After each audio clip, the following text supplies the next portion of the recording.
Ang panalangin ni Hana. Ikalawang kabanata. At nanalangin si Hana. Nagagalak ako sa Panginoon, dahil sa kanyang ginawa, hindi na ako mahihiya. Tinatawanan ko ngayon ang aking mga kaaway. Nagagalak ako sa pagliligtas niya sa akin. Walang ibang banal maliban sa Panginoon. Wala siyang katulad. Walang bato na kanlungan tulad ng ating Diyos. Walang sino mang makapagyayabang, dahil alam ng Panginoong Diyos ang lahat ng bagay, at hinahatulan niya ang mga gawa ng tao. Nililipol niya ang mga makapangyarihan, ngunit pinalalakas niya ang mahihina. Ang mayayaman noon, ngayon ay nagtatrabaho para lang may makain. Ngunit ang mahihirap noon ay sagana na ngayon. Ang dating baog ay marami ng anak, ngunit ang may maraming anak ay nawalan ng mga ito. May kapangyarihan ng Panginoon na patayin o buhayin ng tao. May kapangyarihan siyang ilagay sila sa lugar ng mga patay o kunin sila roon. Ang Panginoon ang nagpapadukha at nagpapayaman. Itinataas niya ang iba, at ang iba naman ay kanyang ibinababa. Ibinabangon niya ang mga mahihirap sa kanilang kahirapan. Pinapaupo niya sila kasama ng mga maharlika at pinararangalan. Sa kanya ang pundasyon na kinatatayuan ng mundo. Iniingatan niya ang tapat niyang mamamayan, ngunit lilipulin niya ang masasama. Walang sino mang magtatagumpay sa pamamagitan ng sarili niyang kalakasan. Dudurugin niya ang kanyang mga kaaway. Padadagundungin niya ang langit laban sa kanila. Ang Panginoon ang hahatol sa buong mundo. Dahil sa kanya magiging makapangyarihan at laging magtatagumpay ang haring kanyang hinirang. Pagkatapos, umuwi si Elkana at ang sambahayan niya sa Rama. Pero iniwan nila si Samuel para maglingkod sa Panginoon sa ilalim ng pangangalaga ni Eli na pari. Ang kasalanan ng dalawang anak ni Eli. Masasamang tao ang dalawang anak ni Eli. Hindi sila sumusunod sa Diyos, dahil hindi nila sinusunod ang mga tuntunin tungkol sa bahaging matatanggap ng mga pari galing sa handog ng mga tao. Ito ang kanilang ginagawa kapag may naghahandog. Habang pinapakuluan ang mga karneng hihahandog, pinapapunta nila roon ang alipin nila na may dalang malaking tinidor na may 3 tulis. Pagkatapos tinutusok ng alipin ang mga karne sa loob ng kaldero o palayok. Ang matusok ng tinidor ay ang bahaging mapupunta sa mga pari. Ganito ang kanilang ginagawa tuwing maghahandog ang mga Israelita sa Shilo. At bago pa masunog ang taba ng karne, pumupunta na ang alipin at sinasabi sa naghahandog, "Bigyan mo ang pari ng karneng maiihaw." Hindi siya tumatanggap ng pinakuluan. Hilaw ang gusto niya.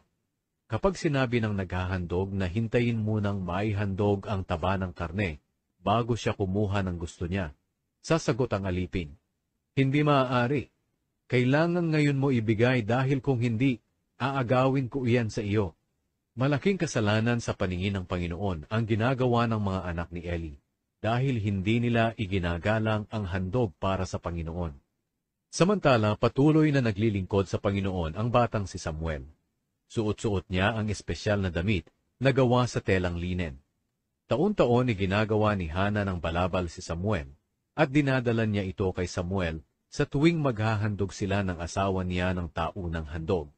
Doon binabasbasan ni Eli si Elkana at ang kanyang asawa.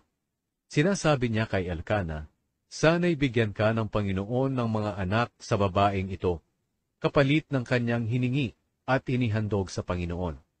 Pagkatapos, umuwi na sila. Kinahabagan ng Panginoon si Hana. Nagkaanak pa siya ng 3 lalaki at 2 babae, habang si Samuel ay patuloy na lumalaking naglilingkod sa Panginoon. Si Eli at ang mga anak niya. Matandang-matanda na si Eli. Nabalitaan niya ang lahat ng kasamaang ginagawa ng kanyang mga anak sa mga Israelita. Nalaman na rin niya ang pagsiping ng mga ito sa mga babaeng naglilingkod sa may pintuan ng toldang tipanan.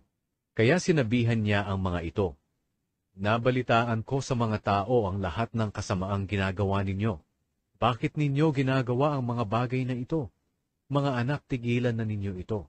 Dahil hindi maganda ang nababalitaan ko tungkol sa inyo. mula sa mga mamamayan ng Panginoon. Sinabi pa ni Eli, kung magkasala ang isang tao sa kanyang kapwa, maaaring mamamagitan ng Diyos sa kanila. Pero sino ang mamamagitan kung magkasala ang tao sa Panginoon? Pero hindi nakinig ang mga anak niya, dahil nakapagpasya na ang Panginoon na patayin sila. Samantala patuloy na lumalaki si Samuel at kinalulugdan siya ng Panginoon at ng mga tao. Ang propesiya tungkol sa sambahayan ni Eli. Lumapit ang isang lingkod ng Diyos kay Eli at sinabi sa kanya, ito ang sinasabi ng Panginoon, ipinahayag ko ang aking sarili sa ninuno niyong si Aaron at sa pamilya niya noong alipin pa sila ng Faraon sa Ehipto. Sa lahat ng lahi ng Israel, ang pamilya niya ang pinili ko na maging aking pari na maglilingkod sa aking altar, sa pagsusunog ng insenso, sa pagsusuot ng espesyal na damit ng pari sa aking presensya. Binigyan ko rin sila ng bahagi sa mga handog sa pamamagitan ng apoy na iniaalay ng mga Israelita. Bakit pinag-iinteresan pa ninyo ang mga handog na para sa akin? Bakit mas iginagalang mo pa, Eli, ang mga anak mo kaysa sa akin? Hinahayaan mong patabain nila ang kanilang mga sarili ng mga pinakamagandang bahagi ng handog ng mga mamamayan kong Israelita. Ako na inyong Panginoon, ang Diyos ng Israel ay nangako noon na kayo lang at ang lahi ng inyong mga ninuno ang makapaglilingkod sa akin, magpakailanman, bilang pari. Ngunit hindi na ngayon, dahil pararangalan ko ang nagpaparangal sa akin, ngunit hahamakin ko ang humahamak sa akin.